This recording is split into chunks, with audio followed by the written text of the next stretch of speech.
What is going on, guys? How are we all doing? And welcome back today to a brand new video on the channel. And today's technically the first bit of FIFA 18 content that you will see around these parts, because today we're going to be doing some ratings, predictions, kicking things off with Manchester City players. We're doing 5 of them today. If you do enjoy the video, enjoy the concept of it all and the format as well, because this has taken quite a long time to edit, be massively appreciated if you'd leave a big thumbs up on the video, subscribe if you're new, and let me know in that comment section down below who you want to see me predict next. If you want to see more Man City players, another team, a league, I will also be doing the top 30 players on FIFA 18, my predictions on that as well. That will be coming out soon, so hopefully you do enjoy the format. But without any further ado, we're going to get stuck into this video. So if you enjoy it, like I say, leave a big thumbs up. Let's get going. So the first player that we're going to be taking a look at is the brand new signing in between the sticks. That is, of course, Ederson, bought in for a record transfer fee for a goalkeeper from Benfica. Had a fantastic season in Liga NOS, the Brazilian. He started out the year actually as a 78 rated non-rare gold, got upgraded to an 81 rated goalkeeper, still actually a non-rare. I've got him as a rare there just because it looks a bit nicer, doesn't it? And throughout the season he's managed to pick up 2 special cards, the first one being a man of the match card, 84 rated. I believe this was for his performance in the Europa League, and then of course very recently picked up a team of the season card rated 89. Very good looking card, but I actually think this guy's going to get a small upgrade. I'm going to push him up from an 81 to an 82 for next year. I think the main reasons for that are the fact that he's moved to a bigger club. I think a lot of the times when people move to the likes of United, City, Barcelona, Real Madrid, all those kind of teams, they often just naturally seem to get bumped up by 1 or 2. And I think the 2 things that he's known for as well, there's 2 standout attributes. Firstly, his kicking is only 82, so I'm going to push that up by 2 to an 84, because I think that is probably his strongest attribute. And also his reflexes and diving are the other thing that he's very well known for in Portugal right now. And I think his reflexes being 86 are already pretty high, so I'm not going to mess with them, but we are going to just dink up his diving by 1 to an 82 to make him an 82 rated goalkeeper overall. The rest of the stats say exactly the same. I don't think he's going to be pushed up massively, but I think he's going to get a little upgrade, and I think that is going to be well deserved. Hopefully he can have a very successful first season at the Etihad. So the second player that we're going to be taking a look at is going to be the other new signing that's coming at this point in the transfer window, and that is of course Bernardo Silva, coming in from Monaco. Had a fantastic time in Liga NOS last season, also right now having a great Confederations Cup for Portugal. Looks a really good player, very tidy player, reminds me a lot of David Silva in the way that he plays. But similarly to Ederson, actually got an upgrade in the wintertime on FIFA, went up to an 82 rated right midfielder, got 3 informs and a team of their season card.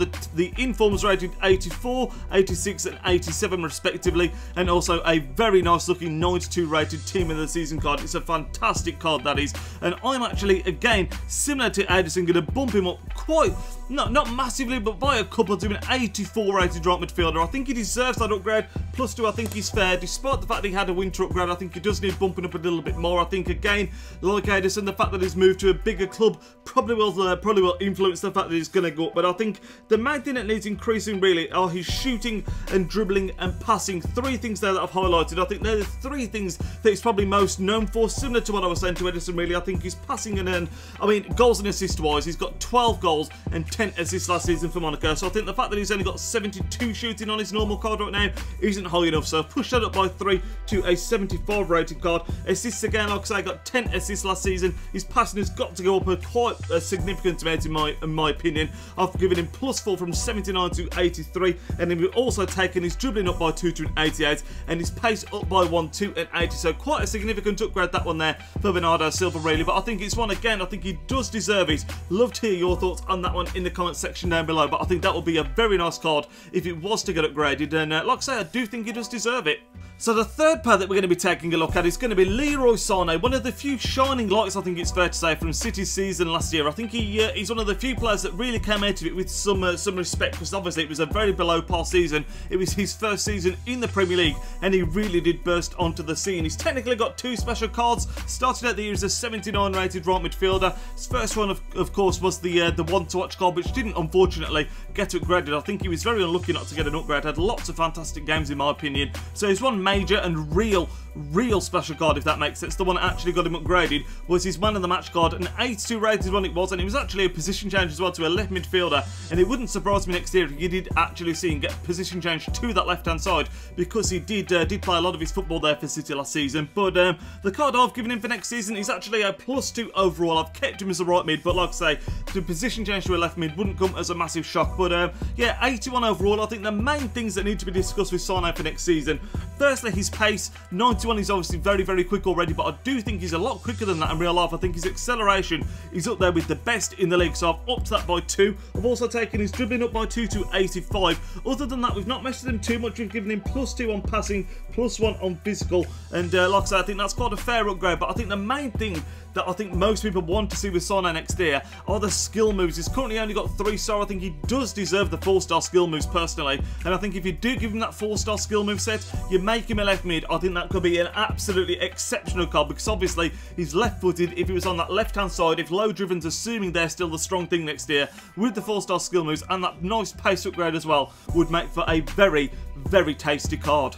So the penultimate player that we're going to be taking a look at is going to be Yaya Toure, a player that actually was a bit of an outcast at the start of the season, wasn't finding himself in the squad at all, but worked his way back into the team in a new role really for his career at Man City. Of course, he's usually in the past been a very attacking, giving the freedom of the pitch player, but this year he's been a bit more conservative, been a bit more of a defensive midfielder, and you can see that with the special cards that he's picked up. He started off the year as an 84 rated central midfielder with only 69 defending, but his first team form was an 86 CDM card, that defending straight away being pushed up to 73, and then again another CDM card, this time a man of the match, 87 rated, pushing his defending all the way up to 78. So I think next year's card, I've actually given him a +1, but I've given him a downgrade in pace to 73. I've changed his position to a CDM, and I've taken up his defending by a significant amount, by 4 to 73. Sorry, yeah, that's right. And also I've boosted his passing a little bit as well, because I think the role he's been in this year, it's been more of a like I said, deep line playmaker almost, but someone that does a lot more defensively as well, and I think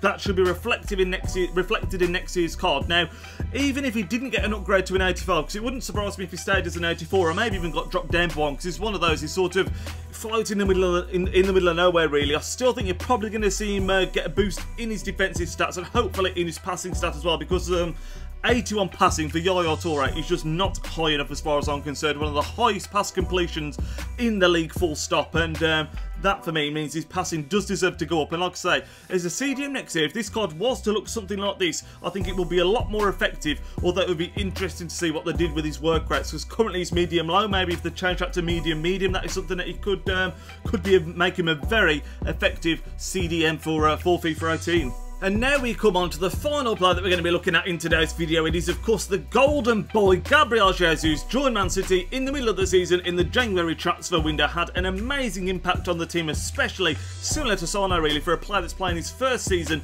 in the Premier League. Very young player, raw talent, and he, like I say, burst onto the scene. Looks like an incredible player. Really looking forward to seeing what he can do next year. But he joined in January, came out with a 78 rated card, brand new to FIFA, with the 5-star skill moves and the 4-star weak foot, I believe. Absolutely insane looking card. Got his first in form very quickly, and a 1 to watch card, boosting him up to an 82, so a +4. Nice upgrade in pace and in his shooting as well, which went all the way from a 76 to an 81, and I think that's the kind of thing that you're going to see reflected in his card next year. The card I've gone for is actually an increase of 2 overall, up to an 80 rated striker. I've kept his pace exactly the same as 86. I think, although he's quick, he's not up there with the likes of Sane and the other really quick players in the league, but I think his dribbling is good. I've given him a boost of 1 and up to an 86. I've taken his shooting up by 2 to a 78. He's passing by a couple as well to 72, and I've also boosted his physical up to a 70, because I think that's the one thing that I think isn't represented properly on his card really. I think he's a lot stronger than FIFA gives him credit for, and he's shown that when he's come to the Premier League, managed to hold off defenders quite frequently, and shown that he has got a bit about him as well. So I've given him that +2 overall, and like I said, I think the physical is the main thing that needs to be pushed up. But this card next year, if it did look something like this, and then was able to pick up, fingers crossed, I mean that he did well in real life, was to be able to then pick up a couple of special cards along the season, will be absolutely outstanding. Of course, coming with the 5-star skill moves at striker, something that you don't see particularly particularly often, it would be an absolute dream of a card if he was to pick up a couple of special cards. But that is going to end up the video, lads. If you did enjoy it, like I said at the start, make sure to leave a big thumbs up. Love to hear your thoughts in the comment section down below. Any that you agree with, any that you disagree with, and of course let me know what players you want to see me do next, whether you want me to focus on another team, whether you want to see more Man City players, a league, anything like that. Like I did mention at the start, leave in the comment section down below. But that is going to end up the video. Like I say, leave a big thumbs up on it. I'll catch you all in tomorrow's video, lads. Enjoy the rest of your evening. Nidge out.